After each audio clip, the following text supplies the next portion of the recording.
नमस्कार दोस्तों, स्वागत है आपका अपने YouTube चैनल पर। तो चलिए शुरू करते हैं। अध्याय 6, जनसंख्या।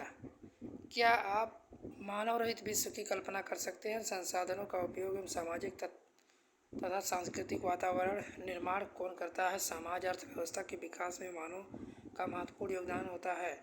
मानव संसाधनों का निर्माण एवं उपयोग तो करते ही हैं, वह स्वयं से भिन्न गुणों वाले संसाधन होते हैं। कोयला तब तक चट्टान का एक टुकड़ा था जब तक कि मानव उसे प्राप्त करने की तकनीक का आविष्कार करके एक संसाधन नहीं बनाया।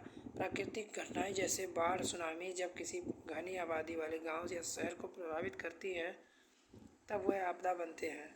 इसलिए सामाजिक अध्ययन में जनसंख्या एक आधारित तत्व है। यह एक संदर्भ बिंदु है जिससे दूसरे तत्वों का अवलोकन किया जाता है, उसके अर्थ एवं महत्व ज्ञात किए जाते हैं। संसाधन, आपदा, विनाश का अर्थ केवल मानव के लिए ही महत्वपूर्ण है। उसकी संख्या, वितरण, वृद्धि, विशेषताएं, गुण, पर्यावरण सभी स्वरूपों को समझने का तथा उसकी विवेचना करने के लिए मूल पृष्ठभूमि प्रदान करते हैं। मानव पृथ्वी के संसाधनों का उत्पादन एवं उपभोग करता है, इसलिए यह जानना आवश्यक है कि एक देश में कितने लोग निवास करते हैं, वे कहाँ एवं कैसे रहते हैं, उनकी संख्याओं में वृद्धि क्यों हो रही है तथा उनकी कौन कौन सी विशेषताएं। भारतीय जनगणना हमारे देश की जनसंख्या से संबंधित जानकारी हमें प्रदान करती है। जनसंख्या का आकार एवं वितरण। भारत की जनसंख्या का आकार संख्या के आधार पर मार्च 2011 भारत की जनसंख्या 12 लाख थी, जो कि विश्व की कुल जनसंख्या का 17% है। 12 करोड़ लोग भारत के 32 लाख वर्ग किलोमीटर विश्व के विशाल क्षेत्र के असमान रूप से वितरित हुए हैं। 2011 जनगणना के अनुसार देश के सबसे अधिक जनसंख्या वाला राज्य उत्तर प्रदेश, जहां की कुल आबादी 1,990 लाख है। उत्तर प्रदेश में देश की कुल जनसंख्या 16% हिस्सा निवास करता है। दूसरी हिमालय क्षेत्र में राज्य सिक्किम की आबादी में केवल 6 लाख ही लोग हैं। लक्षद्वीप में केवल 64,000 लोग निवास करते हैं। भारत की लगभग आधी आबादी केवल 5 राज्यों में निवास करती है: उत्तर प्रदेश, महाराष्ट्र, बिहार, पश्चिम बंगाल, आंध्र प्रदेश। क्षेत्रफल की दृष्टि से राजस्थान सबसे बड़ा है, जबकि आबादी वाला कुल जनसंख्या का केवल 5% है। घनत्व के आधार पर भारत में जनसंख्या वितरण। जनसंख्या घनत्व असमान वितरण का बेहतर चित्र प्रस्तुत करता है। प्रति इकाई क्षेत्रफल में रहने वाले लोगों की संख्या को जनसंख्या घनत्व कहते हैं। भारत विश्व में घनी आबादी वाले देशों में से एक है। 2011 में भारत का जनसंख्या घनत्व 382 प्रति व्यक्ति किलोमीटर था, जहां बिहार की जनसंख्या घनत्व 1102 प्रति व्यक्ति किलोमीटर है। वहीं अरुणाचल प्रदेश में 17 व्यक्ति प्रति किलोमीटर। चित्र 6.3 राज्य स्तरीय जनसंख्या घनत्व के असमान वितरण को दर्शाता है। भारत की जनगणना 2011 जनसंख्या घनत्व।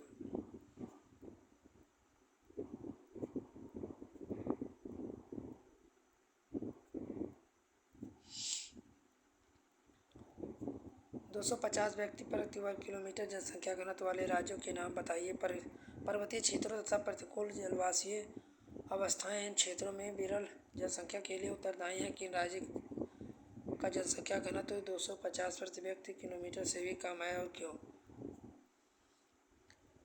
असम एवं अधिकतर प्रायद्वीपीय राज्यों का जनसंख्या घनत्व मध्यम है। पहाड़ी के कटे छठे एवं पथरीले भूभाग, मध्य से कम वर्षा, छिछली एवं कम उपजाऊ मिट्टी इन राज्यों की जनसंख्या घनत्व को प्रभावित करती है।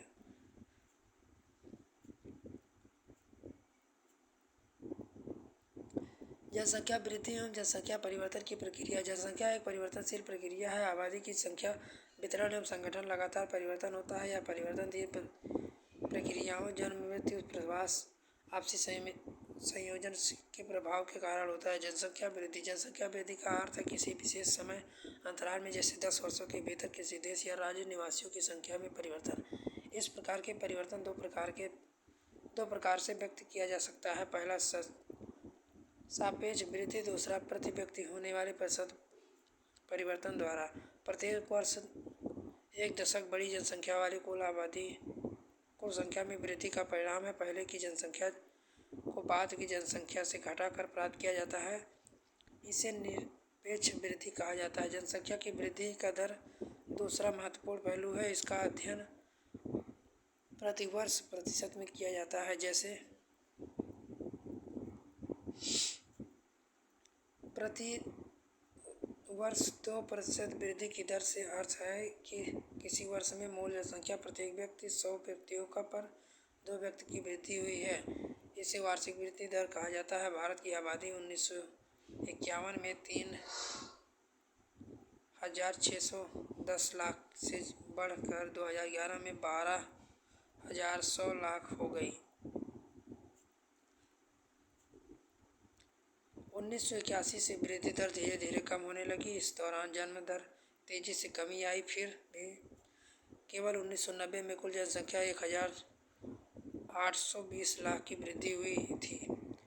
इस पर ध्यान देना आवश्यक है कि भारत की आबादी कुल बहुत अधिक है। जब विशाल जनसंख्या में कम वार्षिक दर लगाया जाता था तब इनमें संक्षेप वृद्धि बहुत अधिक होती थी। जब 10 करोड़ जनसंख्या वाले न्यूनतम दर से वृद्धि होती है तब भी जुड़ने वाले लोगों की कुल जनसंख्या बहुत अधिक होती है। भारत में वर्तमान जनसंख्या वार्षिक वृद्धि संसाधनों एवं पर्यावरण के संरक्षण को निष्क्रिय करने के लिए पर्याप्त है। जनसंख्या वृद्धि परिवर्तन की प्रक्रिया। जनसंख्या में होने वाले परिवर्तन की 3 प्रमुख प्रक्रियाएं हैं: जन्म दर, मृत्यु, प्रवास। जन्म दर मृत्यु दर के बीच अंतर जनसंख्या की प्राकृतिक वृद्धि है। एक वर्ष में प्रति 1000 व्यक्तियों में जितने जीवित बच्चों का जन्म होता है उसे जन्म दर कहते हैं। यह वृद्धि का एक प्रमुख घटक है क्योंकि भारत में हमेशा जन्म दर मृत्यु दर से अधिक रहा है। एक वर्ष में प्रति 1000 व्यक्तियों में मरने वाले की संख्या को मृत्यु दर कहा जाता है। मृत्यु दर तेज गिरावट भारत की जनसंख्या में वृद्धि की दर का प्रमुख कारण है। 1980 तक उच्च जन्म दर एवं मृत्यु दर में लगातार गिरावट के कारण जन्म दर मृत्यु दर में काफ़ी बड़ा अंतर आ गया था। इसके कारण जनसंख्या वृद्धि दर अधिक हो गई। 1981 से धीरे धीरे जन्म दर की गिरावट आनी शुरू हुई। परिणामस्वरूप जनसंख्या दर में भी गिरावट आई। इस प्रकार के चलन क्या कारण है? जनसंख्या का तीसरा घटक है प्रवास। लोगों का एक क्षेत्र में दूसरे क्षेत्र में चले जाने का प्रवास करते हैं। प्रवास आंतरिक या अंतर्राष्ट्रीय हो सकता है। आंतरिक प्रवास जनसंख्या के आकार में कोई परिवर्तन नहीं होता है, लेकिन यह देश के भीतरी जनसंख्या के वितरण को प्रभावित करता है। जनसंख्या वितरण एवं उनके घटकों को परिवर्तन करने में प्रवास की महत्वपूर्ण भूमिका होती है।